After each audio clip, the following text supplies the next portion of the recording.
Good morning, good afternoon, or good evening from wherever you are in the world. Assalamu alaikum wa rahmatullahi wa barakatuh from Durban, South Africa to the world. I am Bibi Amina Fili and this is Let's Sit Down. On today's edition, we speak about Hong Kong, its lifestyles as well as its cultures. And joining me to have this conversation is EDNA.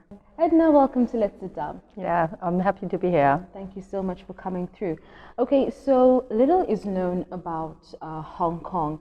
Could you please share with us Hong Kong's, or rather share with our viewers, Hong Kong's culture and lifestyle? Okay, so Hong Kong is a city. It's now part of China. It used to be under the British rule, but 1997, I think some of your viewers might know, it returned back to the rule of China. It's actually very small. Now we live in Durban. Durban is actually bigger than Hong Kong. It's like Durban's like, if you count all the surrounding areas, Durban would be double the size of Hong Kong. So you're in that context. But the population of Hong Kong is at least 10 times more than Durban. Wow. Which means it's a very, very tight space. Tight space, yes. Everywhere is people, people, people, people. You can't get away from people. Yeah. And what about the culture? Like how is it there on a daily basis, on a waking up morning? Yeah, so in Hong Kong, if you live in Hong Kong, I mean, Hong Kong is also very expensive city because small and then tight and very competitive. So most of the people who live and work there, I mean, they are always like rushing. So the pace here, in especially Durban, slower. Lackadaisical, slower. Yeah, but in Hong Kong, it's like very fast, like Johannesburg. A lot of people would say. Well, people say Johannesburg is fast, and I was like, that is not fast. That is not fast for you. No. Johannesburg is already fast in South Africa, but I think Hong Kong would be, the pace is like, you will start your day, and then you will pack with things until night time. So and then in between is always rushing. So there will be a lot of things going on. That's a lifestyle, meaning people are quite like busy and competitive and always trying to do and try out different things. But then, culture-wise, it's very diverse because people coming from everywhere. It's not just Chinese. Of course, we all look Chinese, but there are many people coming from mainland China, from other places, also Southeast Asia. So it's a melting pot. Yeah. Okay, so let's talk more about the cuisines, right? So I do know that Hong Kong has the highest number of restaurants per capita around the world. Now, share some of the most exquisite cuisines that people may enjoy. Yeah, Hong Kong does have a lot of restaurants, but partly also because people are very busy. Woman works, so people don't have time to cook. That's also partly. So of course the food is very good. I love Chinese food. Sorry about that. And then I think one or two things I can name in Hong Kong. When you go, you have to try dim sum. Have you ever heard? Dim sum is Chinese. I don't know if your husband. I've never heard. Okay, it actually dim means a point, a small thing. Sum means your heart. So it's like little heart being served. What it is just small dishes, but made of many different types of things. You heard of dumplings? Yes. Okay, but we actually have many different kinds of dumplings. Shrimps made of different skins, different shape, in different sauces, and they are all put into a steamer. So when you go to a so-called bamboo steam. Bamboo, or these days you can be aluminium, but it's the way that the food is prepared, so that it's like small dish, and you can try if you have a group of friends, like 12 people. We used to love it. We just come to the restaurant and order like 50 dishes on the room, and then we'll be gone. So, and then you got to try many different things. They are all very tasty. This is something I really miss. There's dim sum, and then there will be a lot of what we call street food. I think in South Africa it's not that common that you actually go on the street, you have stores, people improvise and make different things. Even it keeps changing. It's very creative, but it's cheap eats but nice and of tasty, different sort of like sometimes fish balls. You get a steak, and you will be walking on the street, eating on the side, get a bubble tea drink, and you know, so that is the style that is different. I would say compared to when we moved to South Africa. You will miss this sort of things, like the vibe. You'll be walking and then taking food and then just go. That sort of, yeah. It's different. Yeah. Okay. Yeah. So when we talk about Hong Kong and its sites, I'm sure there are a lot of places to visit. Which are the top 5 places to look forward to looking at in Hong Kong? Okay. So Hong Kong is small. You can do quite a bit within only 2 or 3 days. So the top, I would say, I think many people who see pictures about Hong Kong would see that scene.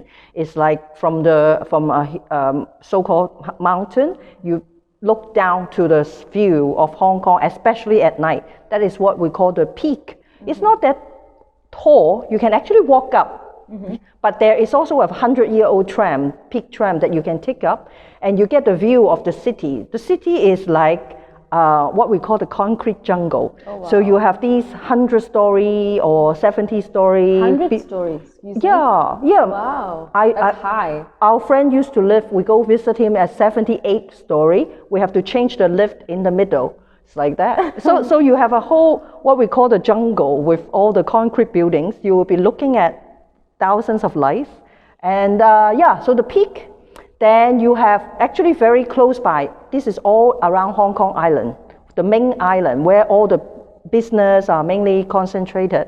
Then you have a tram also, like running through very old, again, 100-year-old tram. A little bit like in Portugal, they have a similar thing. That is, they no longer should be there, but they keep it so that it's like, this is like part of the history or the culture. So you can pay, I think maybe 5 rand, and then you can ride from one end of the island to the other end. So it's pretty good. As a nice way to look slowly at the fast pace outside. What else? The ferry. There's a ferry that you can go from the main island to the other side, and then it's in a very busy harbor also. And then you can always add. If you have more time, add on, there's a number of other very interesting sites in the outlying islands. You can take a ferry to the surrounding islands. Well, of course, people who can afford it, they go to Disney, and you have these ocean parks, which are world famous. You spend a little bit of money on the entrance fee, and then you get that. But then otherwise, just strolling around the city, in the crowded streets, best, if you know someone there, go to their homes. Then it is a different experience also, because you see how crowded, it's like how small a space people live. For South African, I think it's good, because you know how lucky you are. Is it? Oh, yes. Wow. Yeah. That's very interesting. Now let's talk a little bit more about the weather. I know that Hong Kong is characterized by typhoons some part of the year. Now, which parts of the year are the best to visit Hong Kong? Okay. First, what are the time that you try to avoid? You try to avoid summer, unless you really like heat. Okay, I think South Africans said that Durban is very hot, which to us is not hot. Really hot. No, I don't even need a fan. But in Hong Kong, you cannot survive without air conditioning. It's just a fan would not work, like that hot. The temperature is not that much higher, but the humidity. Here is humid, but there would be like close to over 90 degrees, sometimes over 90%. So it's hot during summer. We're talking about in July, August, okay? So that's also mostly when the typhoon comes. So if possible, I know many people have holidays during, the summer, but that's not a good time. The good time I would say is like now, and maybe February, and then in between the Chinese New Year is coming. Actually, around that time, there'll be some festivities. You'll get to, enjoy a bit more of the traditional side of the society, like that. Yeah. Okay, just to, the last question for this interview. Now, considering many residents in Hong Kong speak Cantonese, right? So may that necessarily be a barrier to visit Hong Kong because of the communication? You will survive in Hong Kong. I'm not sure about mainland China, like if you go more inland, but nowadays still they also manage English pretty well. I mean, I am Cantonese, my native is Cantonese, but we grew up learning English and then speaking English in school. So even taxi drivers can converse with you in English, no problem.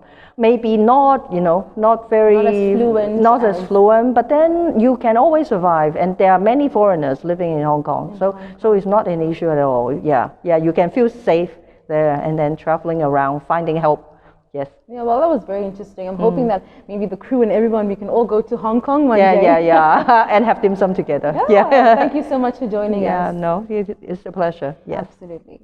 And thank you for watching today's edition of Let's Sit Down with myself, Bibi Amina Fili. Don't forget to join us every weekend as we give you your amazing dose of what's happening around us. Don't forget to like us on Facebook and follow us on Instagram. And if you'd like to send your feedback, you can send it to letssitdownwithbsouthafrica@gmail.com.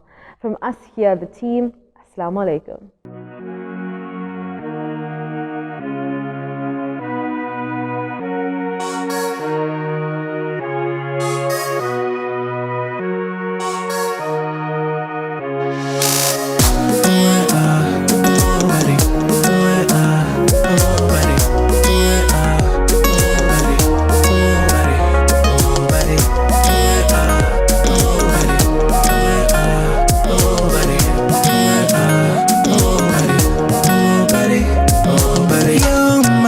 جيت عالدنيا وفي أول ثانية فتحت عيوني خرجت من السكون